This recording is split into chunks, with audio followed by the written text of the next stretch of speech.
Yes, I can help test your audio, Amanda.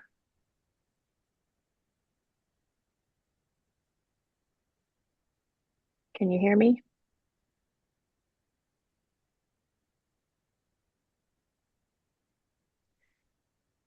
All right, so that's a good cue for me to introduce our next speaker. Our next speaker is Colten Hoot from the University of Louisville, and her session is on 1 second, one shot, training student assistants in instructional library work. And Colton, you are ready to take it away. So thank you so much. Hi, everyone. Thank you so much for coming today. This is my first time presenting at Kentucky KLA LIRT. Very excited to talk about this. I am currently the manager of my department here at Ekstrom Library on the Belknap campus of University of Louisville. Um, though I was originally hired as a student supervisor, and I'm currently doing both positions. So I'm really excited to talk a little bit more about, student instruction and what that looks like at the circulation desk. So, just to give you all a heads up, this is how we're going to be talking about things today. We're going to be learning organically through opportunity, being able to structure foundations of training. We're going to talk about the training strategies. We're going to talk about keeping a growth mindset and what that means, what continued assessment looks like, and then what cultivating an attitude of library advocacy truly looks like in a student department. So, for some context, I had just gotten a student supervision position and I was sitting at the circulation desk, shadowing a student, watching how they interacted with patrons just to get a feel for the flow of the library. When a phone call rang at the circulation desk, the student picked it up and said, "Oh, I don't know, I just work here," and then promptly hung up the phone. That was horrifying to me because I, for one, knew that was immediately not the correct answer, no matter what the person had asked, because that was not helpful. That was very curt, and it wasn't an ideal experience for that user to have with our library right off the bat. So I asked the student, why did you give that answer? That was not very helpful. And he was like, "Oh, because I just check in and out books here. Like, that's not my job. I'm not supposed to know what time the writing center closes."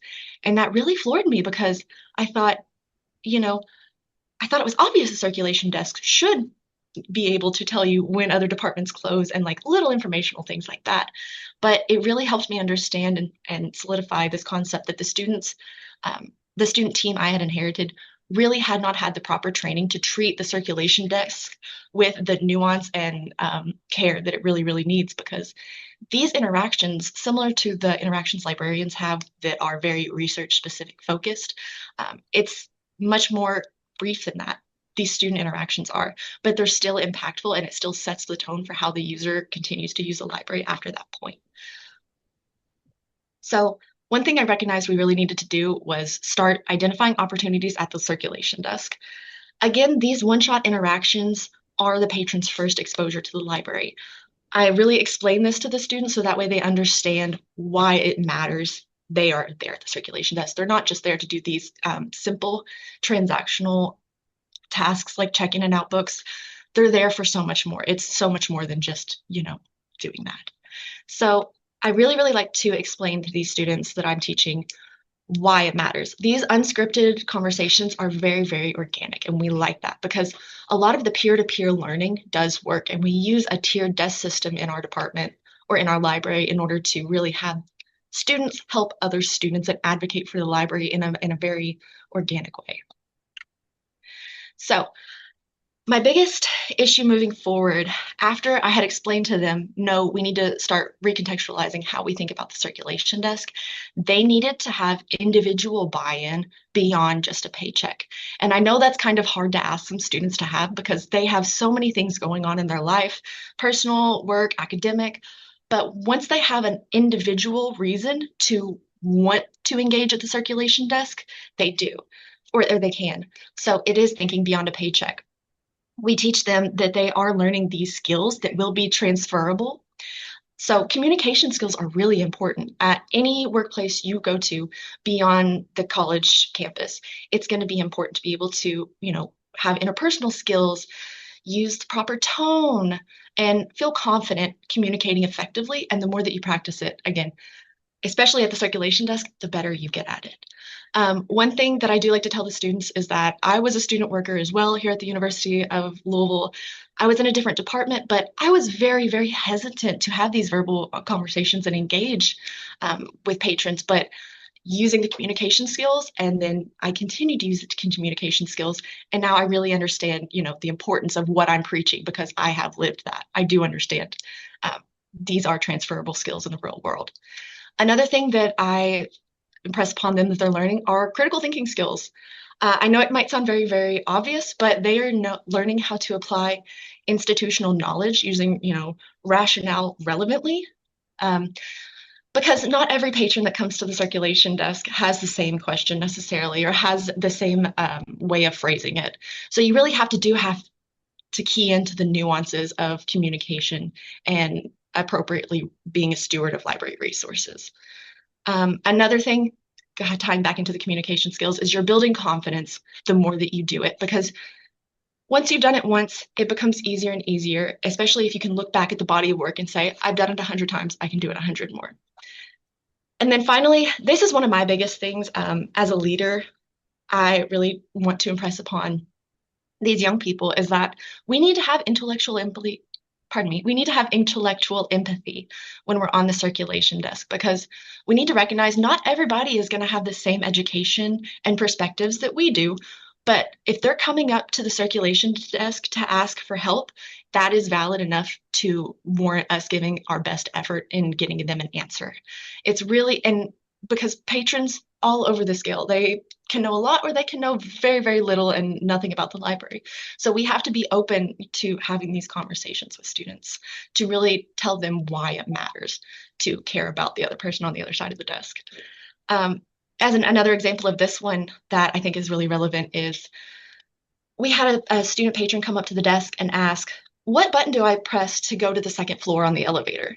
And the student immediately just goes, oh, because that obviously seems like a clear answer. But after the fact, I talked to the student and I said, they've never been in this library before. Maybe English isn't their first language and they got confused looking at the panel of buttons and stuff. Maybe they just wanted a little bit more help navigating the library. Using intellectual empathy in that way to really transform these one-shot interactions is key. So I want to move on and talk a little bit more about foundations.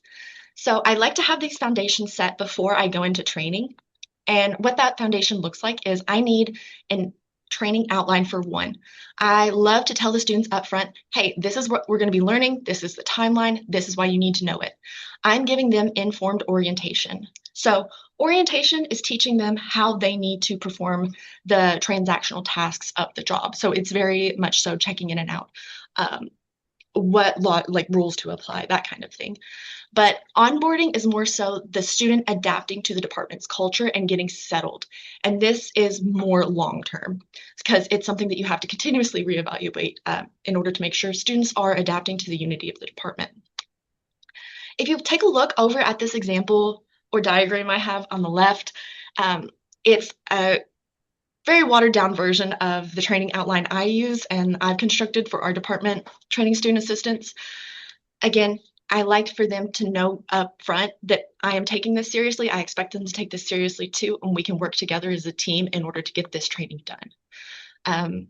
Through that, I do use open communication that encourages questions. I love this information seeking loop. Anytime that they have questions about maybe the processes of why something is done this way in the library, I do my best to really explain it to them to the best of my abilities. Because if they're curious enough to know, I would like to be able to give them the answer and say, oh, this is why it's that. And they're making informed decisions, potentially using that information later on. And also, from day one, I do like to start the informal feedback process, even if it's just saying, oh, hey, good job on that. Little things from day one that really set the tone and helps them acclimate to that. Alrighty, so my first strategy I have is role modeling expectations.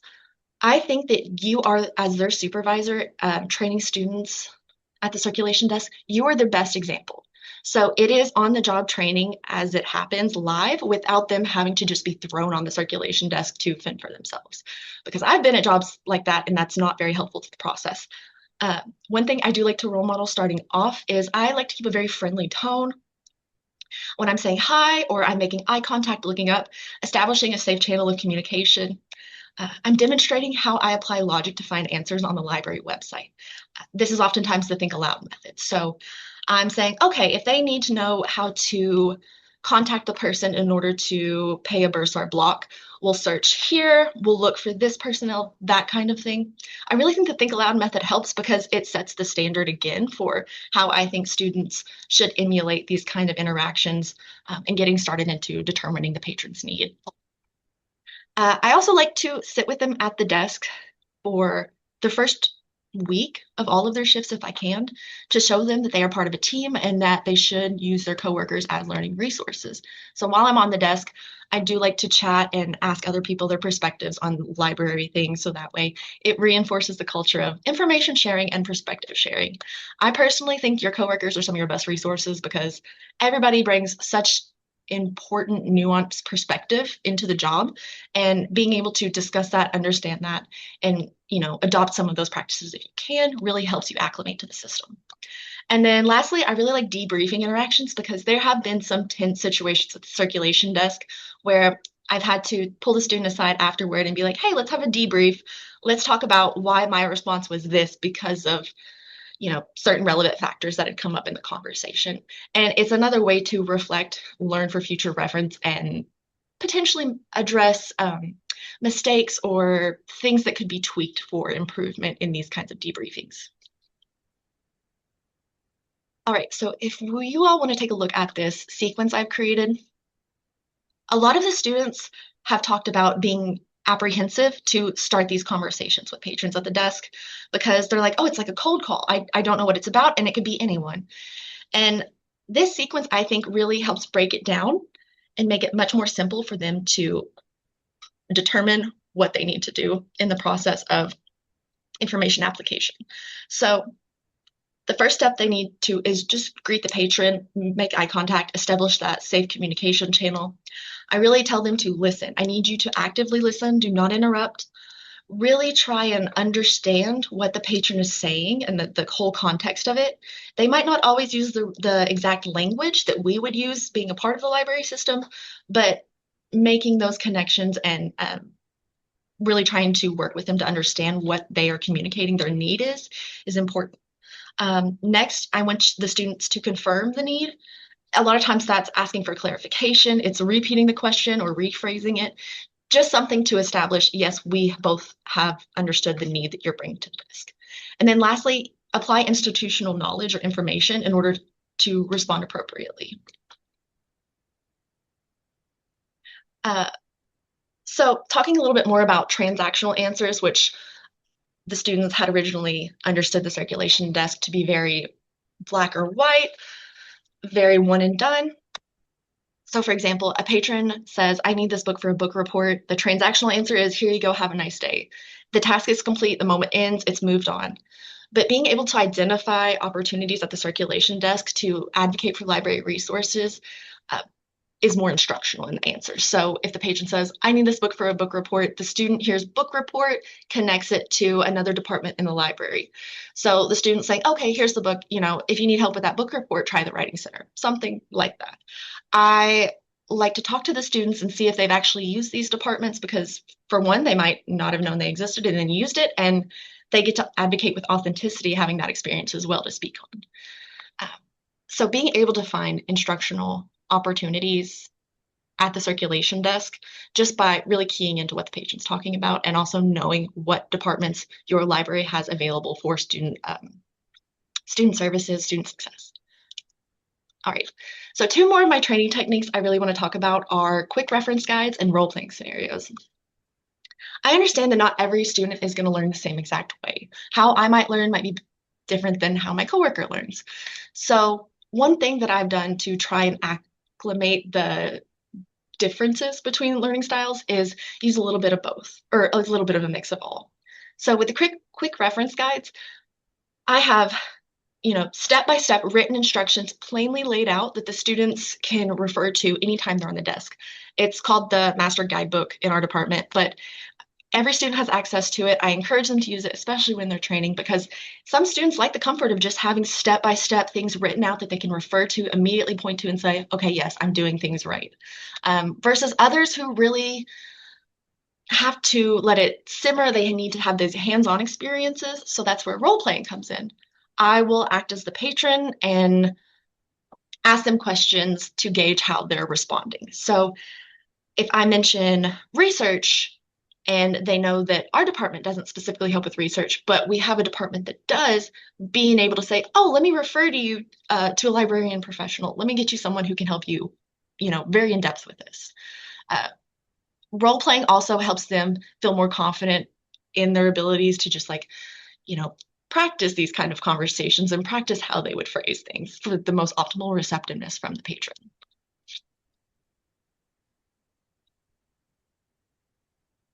So, harkening back to the outline of for training the students, we have an entire week for library advocacy, which is my favorite because we just get to sit and talk about how much we like the library.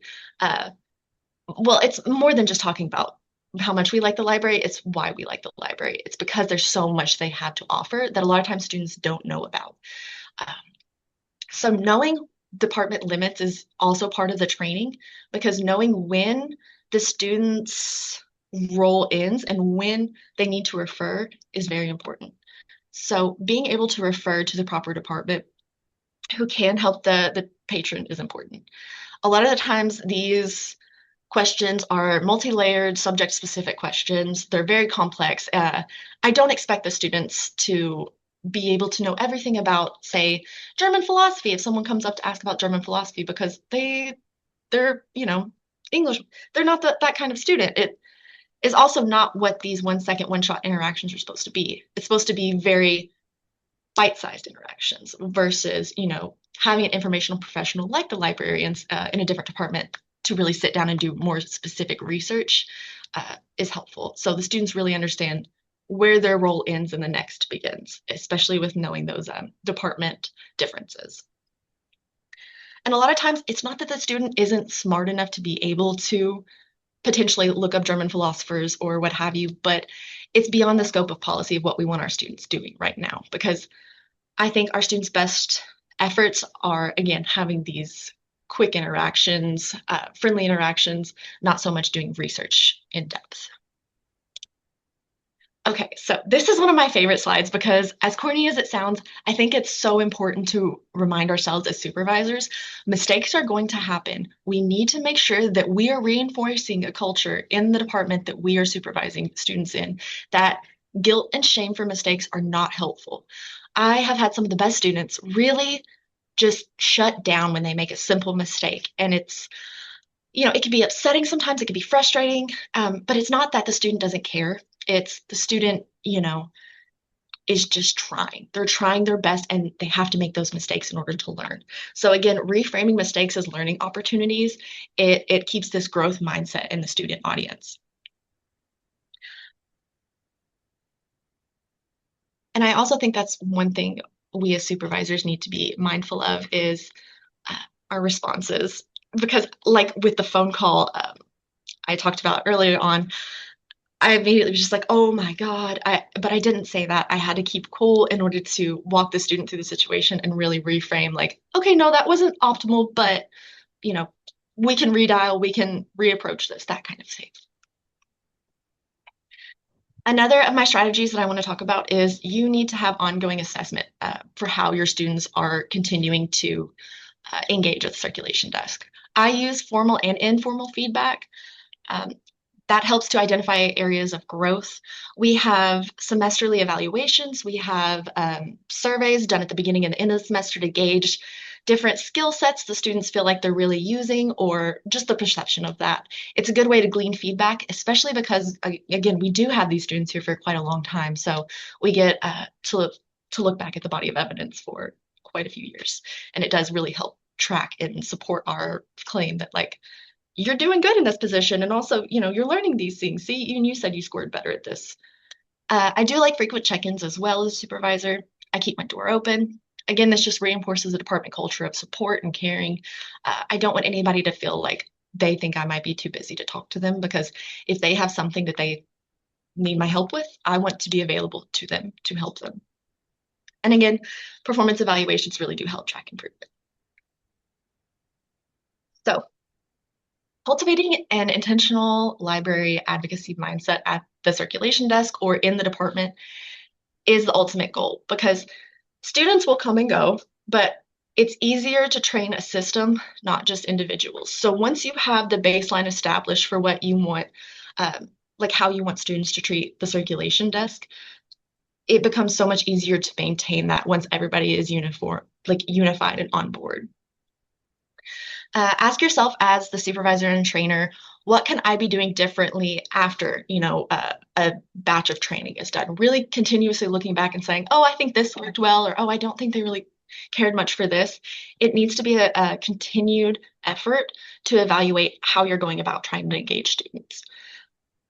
And ultimately, understanding that instructing these students through these one-shot interactions isn't going to be the same for every student, but using these fixed basic techniques like getting them to buy in and have purpose, understanding the foundations and having agency, the role playing, all of that stuff, it really does allow students to practice in library advocacy and understand why it's important they need to advocate for the library. So, does anybody have any questions?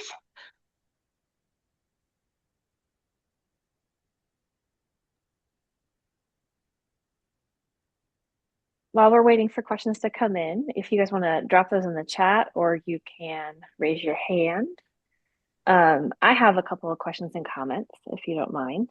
Yeah, Hold on, I forgot to turn my video on. There we go. Um, so this is actually really interesting to me because I work halfway in the library and halfway in the writing center. I'm this weird 50-50 role. And I do run um, our reception area in the writing center as well. And so I feel like I took a lot of notes. I thought this was really, really excellent. So that's my first comment. Thank you for sharing. It's a really thorough presentation thank for you. what seems to be like a really, really excellent program that you've made some really great changes to. Thank you. So my question is, what kind of specific feedback have you gotten from student employees about the training process? And um, like, what kinds of things are they saying about it? Or is there a way for you to gather, or do you gather that information? Yes. So a lot of times they can tell me in person after training's done. I like to get their feedback on that or through surveys. But one thing that I have immediately picked up on is a couple students said the way that the trainings are outlined and structured, I think I need to be taught certain skills in advance before this week. Like I'm seeing them being used at the desk more frequently than what I would assume as the trainer. So reorienting our training schedule in order to get them more of the important information up front first because I don't want to information overload them, but re-chunking and regrouping the skills in the training outline has been one thing they've really said needs improvement. And after adjusting, I do think that it has helped. So that kind of student feedback is really important. Well, it's great that they feel comfortable to share that with you too. It shows a good kind of like, as you said, comfort in, you were talking earlier about how like the growth mindset, you can't respond in ways that make them feel guilty or ashamed.